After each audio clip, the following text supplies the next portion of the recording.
皆さんこんにちは、ネストリングスです。今回も僕たちのガチデッキを使った 3on3 バトルをやっていきたいと思います。今回対戦するのはつぶやきさん太郎とちょめまるです。よろしくお願いします。お願いします。それではやっていきましょう。しょ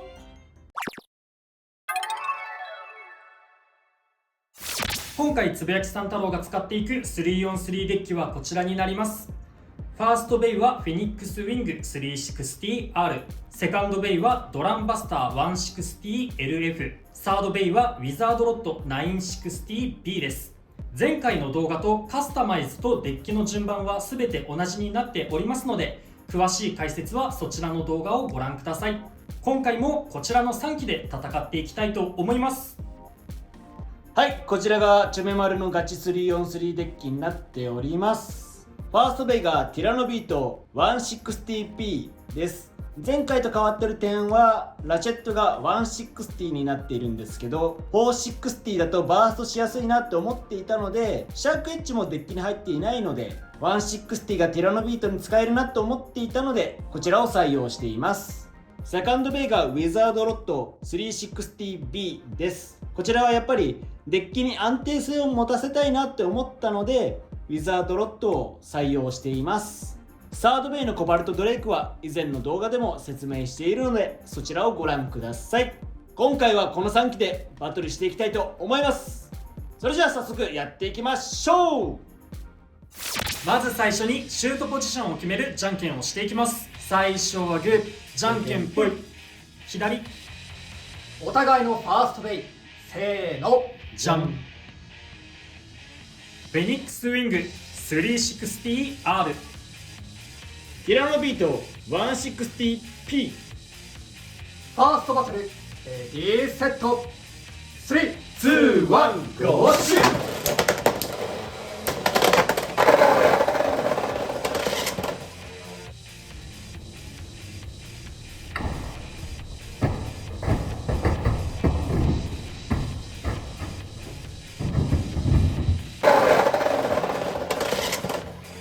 オーバーフィニッシュ。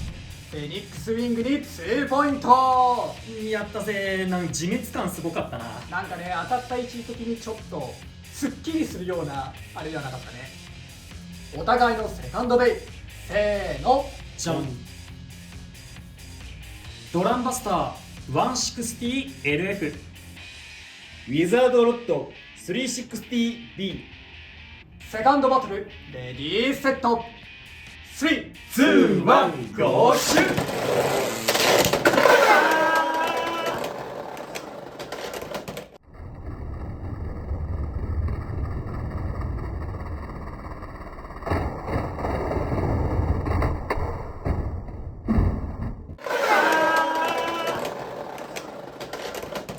オーバーフィニッシュ。ドランバスターに2ポイントということで、この 3on3 バトルの勝者はつぶやきさん太郎。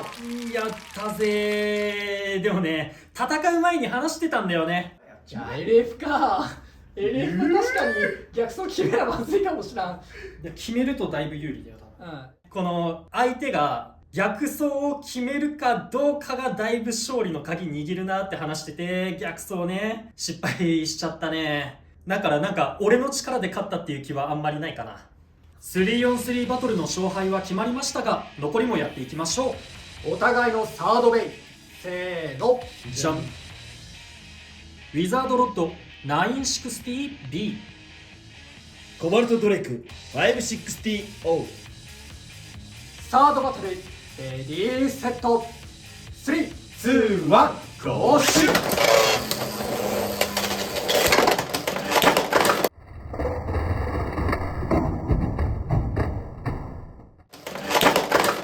バーストフィニッシュ。コバルトドレイクに2ポイント。やったぜまさかのバースト。なんならロッドが自分から突っ込んで。そう、俺あんまり避けようとしなくて大丈夫だなって今回思って、普通に水平でシュートしたらちょっとパワー出すぎたのか、自分からエクストリームライン走っちゃってバーンよ。というわけで 3on3 バトルが終わりましたが、いかがだったでしょうか。いや、1期目2期目とね、結構ラッキーなというかね、相手のポジション取りがあまり上手にいかなかったところをうまくアタックで決めきってね、2ポイント2ポイントで一気に決着できたのは、まあ俺としては良かったところではあるけどね、チョメマルがすごく悲しそうな顔をしている。まあ俺はその相手のシュートのね、位置がちょっとあんまり良くないところに落ちたっていうのもあるけど、まあ1期目のフェニックスウィングと2期目のドランバスターで高ポイントで一気に決着をつけるっていうデッキコンセプトはそのまんま実現させることができたかなと思います。で、今回もドランバスターは LF で使っているんですけれど、このビットもいいビットなのでドランバスター LF で使ってる方は多いと思うんですけれど、僕も今回この動画の撮影の前とかにもねちょこっと練習で回したりとかしてましたが、このドランバスター結構勝率良くて相手をオーバーに叩き出したり、たまにバーストを起こしたりとかね、あとはスピンでもなぜか勝つこともたまにあって、結構この LF すごい使ってて楽しいし強い組み合わせだなと思いました。今回もねチョメマルは負けてしまったんですけど、いやーなんだろうね、全部逆走失敗して負けちゃってるというか、逆走を決めないといけないシーンでそれが失敗しちゃってオーバー取られたりエクストリーム取られたりっていうのもあるから、やっぱりライトサイド結構やってるんだけど、その辺がねやっぱ難しい点かなっていうのは改めて思ったかな。そうだね、もうなんか今さ逆走できることが前提みたいになっちゃってるもんね、ライトサイドは。そうだね。それを決めることができないと厳しいっていう状況になってしまってるね。まあ実際さ、その大会の動画とか大会に参加されてる方のバトルとかを見ても当たり前のように逆走をしている人は結構多い。あるいはできてなくても、逆走を狙っているんだろうなっていうシュートをしてる方って結構多い気がするから、なんか本当に今基礎テクニックにしちゃ難しいんだけど、俺も全然毎回決まるわけではないから、それこそライトでもレフトでも、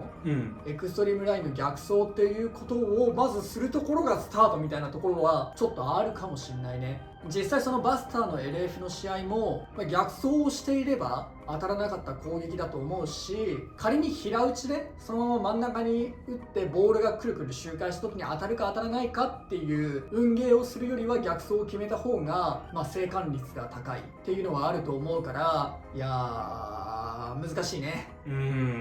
ファースト、セカンドのベイはちょっと答えてくれなかったんだけど、サードのね、コバルトはいつも答えてくれてるから。そうだね、もうずっと相棒って言ってるもんね、コバルトは。こんだけね、結構使っちゃってるんでね、いやこの子だけはこれからも 3on3 デッキで入れていこうかなって思います。いやでも正直ね、見てる側からしたらね、チョメマルの方のねオーバーもね、セカンドバトルは結構綺麗に決まっちゃってオーバーした感もあるけど、ファーストの方とかはねちょっと運がなかったかなみたいな、見直してみないと分かんないけど、そういう風には感じたかな。そうだね、ファーストバトル結構わちゃわちゃしてたね。そうね。あと今回スピンフィニッシュがね1回もないから。そうだね。っていうか今回というかこの日、今日の動画通してスピンフィニッシュの回数めちゃめちゃ少ない気がしてて、そうね、だいたいオーバーで決まってる感じするから、それもちょっとあったのかもね。というわけで、この動画が良かったらグッドボタンとチャンネル登録をよろしくお願いいたします。それでは次の動画でまた会いましょう。バイバーイ。バイバーイ。